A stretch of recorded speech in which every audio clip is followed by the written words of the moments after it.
Welcome back to my channel, Famous and Fabulous. There was silence in the courtroom. Mike Wolfe, the man who used to travel throughout America looking for presently sat peacefully in the defendant's chair, forgotten valuables. His eyes were shaken and far away, and his hands were in handcuffs. A man facing the greatest punishment of his life in prison, has replaced the vivacious presenter of American Pickers. How did one of the most adored characters on television, a man who sparked a desire to amass millions of dollars, wind himself here, deprived of his reputation and freedom? This American Pickers episode isn't lost. Neither a script nor camera retakes are used. This is the darkest period of Mike Wolfe's trip, and it is real life. White index finger pointing back. What actually took place behind the scenes? What mysteries lay beneath the allure of antique discovery and negotiation? Join us as we reveal the truth, a tale of the unforeseen collision of justice, fame, and wealth. Mike Wolfe was a beloved television personality before his name made news for all the wrong reasons. He was more than just an antique collector. He was the creator and star of the popular television show American Pickers. He was a storyteller and a finder of lost treasures. Mike became a well-known figure in millions of American and international homes, thanks to his grounded manner, sincere charisma, and unwavering love of history. There was more to American Pickers than merely a reality show. It was a phenomenon of culture. Every heart-pounding conversation, every cross-state road trip, and Mike's ability to bring life to dusty artifacts won over viewers' hearts worldwide. In addition to breaking ratings records and earning millions of dollars, the show made Mike Wolfe a small-town picker, one of the most well-known and respected personalities in reality TV. By transforming ancient, forgotten objects into symbols of memory and significance, he contributed to a redefining of the global perception of antiques. However, a sharp and abrupt decline started from that lofty apex of achievement. Furthermore, none could have foreseen that the same fervor that gave rise to his kingdom would eventually start a fire that threatened to destroy all. Nobody could have foreseen that a single, apparently innocuous antique trade would mark the beginning of Mike Wolfe's life's pivot. It began when a rare item appeared on the global collector's market because to its dubious provenance rather than its price. The object was highlighted by cultural heritage watchdogs because they thought it might have once been in a museum in Europe. A trail of irregularities emerged as investigators continued their investigation, and one name kept coming up: Mike Wolfe. Together with tax officials and heritage preservation organizations, the FBI began a covert but well-coordinated inquiry. They worked in total silence for months until the day everything exploded. Federal officials conducted a surprise raid on Nashville's main store, Antique Archaeology Wolfe, on what appeared to be a typical September morning. As law officials sealed down the site, customers and employees were taken by surprise, turning what was once a representation of American nostalgia into a highly scrutinized site. Even the most experienced detectives were taken aback by what they discovered, which included dozens of unrecorded artifacts and manipulated financial records that pointed to more than simply careless bookkeeping. Authorities soon came to the conclusion that this was proof of a sophisticated subterranean operation rather than a simple blunder.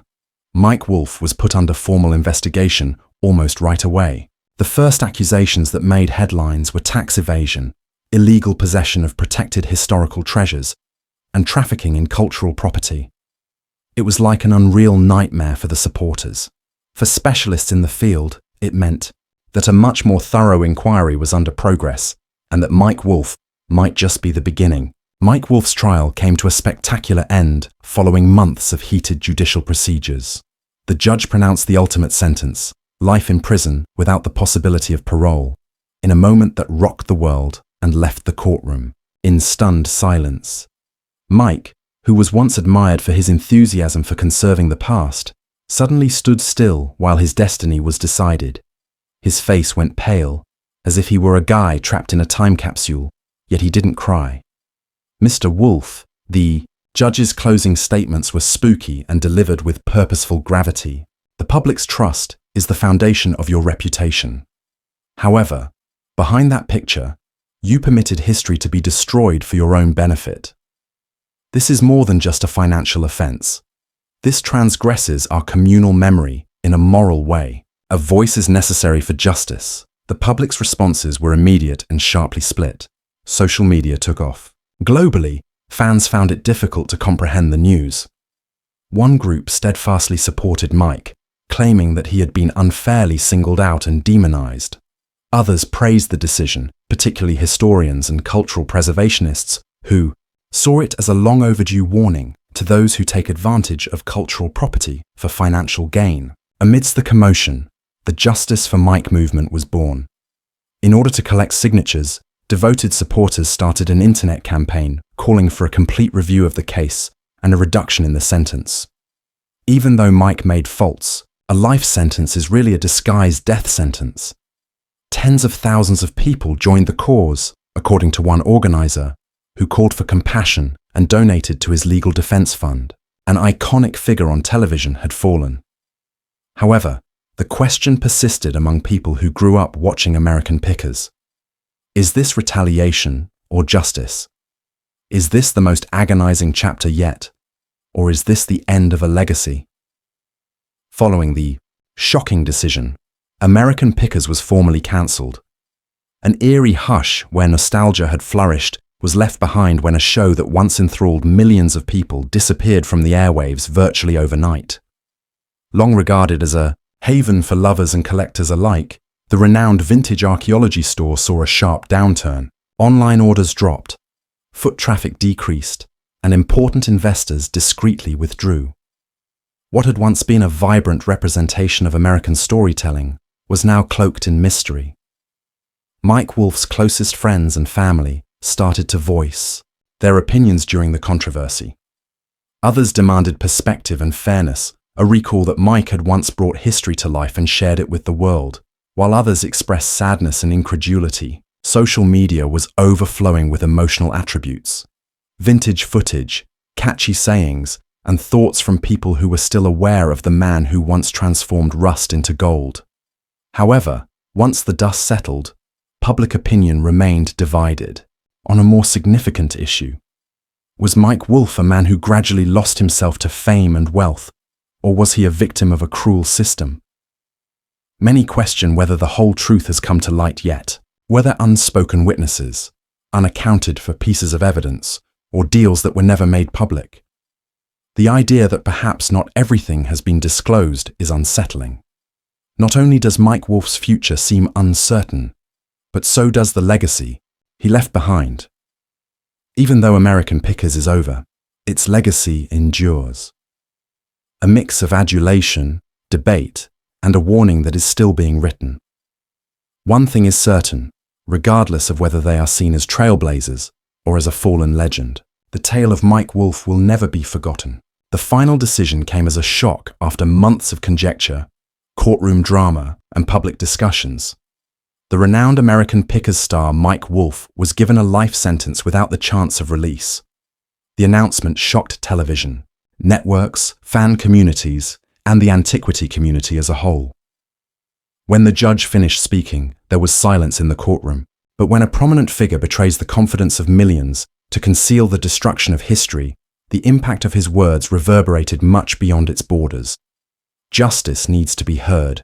Money is not at issue in this case. It has to do with treachery, about a transgression of morality that jeopardized our collective cultural heritage. The word had a profound effect. Mike Wolfe had been a representation of America for many years, the man who brought lost treasures back to life from basements and barns all throughout the nation. He had created an empire based on the idea that everything had a soul, transformed rust into tales, and transformed dust into remembrance. However, he was now being charged with taking advantage of that conviction for his own benefit. The public's reaction was swift and polarizing. Many devoted fans were devastated. They didn't think the man who had once remarked, "Everything has a story," could be that cunning. Opinions began to clash on social media. At the same time, hashtags like #SochFreeMyWolf and a J Justice for History were popular, expressing the viewer's divided feelings. Historians, curators, and cultural watchdogs praised the decision at the same time. They saw this as a long overdue protest against the illicit antiquity trade. They saw the sentence as a vital warning to anyone who benefited from the theft or illicit trafficking of historical items, rather than as an attack on a famous person. Another courtroom door started to open as the last one closed, one that was characterized by instability, uncertainty, and a destroyed empire. The History Channel's former flagship series, American Pickers, was formally removed from its lineup. Reruns were stopped, merchandising transactions were halted. A program that had run for more than 10 years and established a loyal following around the world. Its cancellation was sad and sudden. The network released a brief statement reiterating their dedication to cultural preservation and expressing sadness with the result. The foundation of Mike Wolfe's empire, ancient archaeology, started to fall apart in the middle of it all. The store, which had once been a bustling gathering place for enthusiasts and collectors, was suddenly eerily silent. Clients ceased to arrive. Sales on the internet fell. Suppliers started to sever ties. Reviews became angry and icy. For many, what was once a hive of nostalgic jubilation turned into a sign of treachery. There were strong feelings within the Wolfe household. In a public letter, his brother Robbie Wolfe pleaded for empathy and understanding, reminding everyone of Mike's beneficial impact on the antique community. Online, friends and former co-workers sent heartfelt tributes honoring a man they knew who was giving, passionate, and devoted to expressing stories with items. However, the harm was done in a professional, legal, and emotional manner. One question, however, persisted in haunting public discourse. Was Mike Wolfe a skilled crook or a victim of a system that wanted to use a fallen celebrity as an example? Some drew attention to irregularities in the investigation's process. Others pointed out that the intense media coverage can have an impact on judicial neutrality and public opinion. According to several former workers, Mike might have accepted the blame for other members of the Antiquities network, those with less to lose and more to gain. Subsequently, there were rumors, unsubstantiated reports, and assertions that there were more participants, competing networks, foreign brokers, and private collectors. An already hazy legacy was made worse by each rumor. Therefore, the question remains, is this the whole narrative or only the surface of a much deeper truth that hasn't been discovered yet? The future is still up in the air. The Wolfe family is still pushing for an appeal. Every weekend, supporters continue to light candles in front of historic archaeology while holding placards that declare that history is worthy of being saved. Documentaries are being proposed in the meanwhile. Podcasts do research. There are books being written. Even though Mike Wolfe is incarcerated, his narrative is not yet complete. Furthermore, he once remarked that history always manages to reappear. A grassroots campaign known as Justice for Mike arose amid the mayhem. It was started by devoted followers and immediately went viral on the internet. Within the first week, more than 100,000 signatures appealing for a review of the sentence and claiming it was excessive for a non-violent offense were gathered. Even though Mike could have erred, they contended that a life sentence was appropriate for the worst offenders rather than a television host who had, for the most part, sparked interest in history. During a rally, Melissa Jensen, the campaign's creator and a devoted American Pickers fan, made a moving speech. We acknowledge that Mike might have gone too far, but this punishment seems more like retaliation than fairness. He left us with memories, stories, and a passion for the past. He should be given the opportunity to rebuild rather than decay. The narrative of Mike Wolfe is far from done, even though the gavel may have fallen, the courted, and the cameras turned away. A legal team is working non-stop to have what they describe as an unfair sentence overturned while he is incarcerated. Questions that were previously raised in private are now being raised aloud, an appeal has been filed, and the evidence is being examined, pointing right, magnifying glass. Was Mike Wolfe really in charge of a secret antiquities ring? Using a magnifying glass. Point right. Or was he a well-known person entangled in a web of inflated charges and excessive legal action, pointing right and using a magnifying glass? What mysteries still lurk in the shadows of the company he founded? The most lingering question of all is probably whether this was a long overdue reckoning or a fall from grace. The public is still split. Supporters keep coming together. Critics remain steadfast, while the truth is concealed somewhere in the center. We'll examine the appeals process in further detail in our upcoming episode, conduct in-depth interviews with legal professionals, and examine previously unseen records and testimony that might alter the outcome of this case. White index of the right-pointing backhand. In order to be the first to know when Part 6 is out, please remember to like this video, subscribe to the channel, and turn on the notification bell if this narrative has captured your interest. Because the past rarely goes away peacefully. When it comes back to haunt you. Candle, this is Mike Wolfe's story, and it's far from over.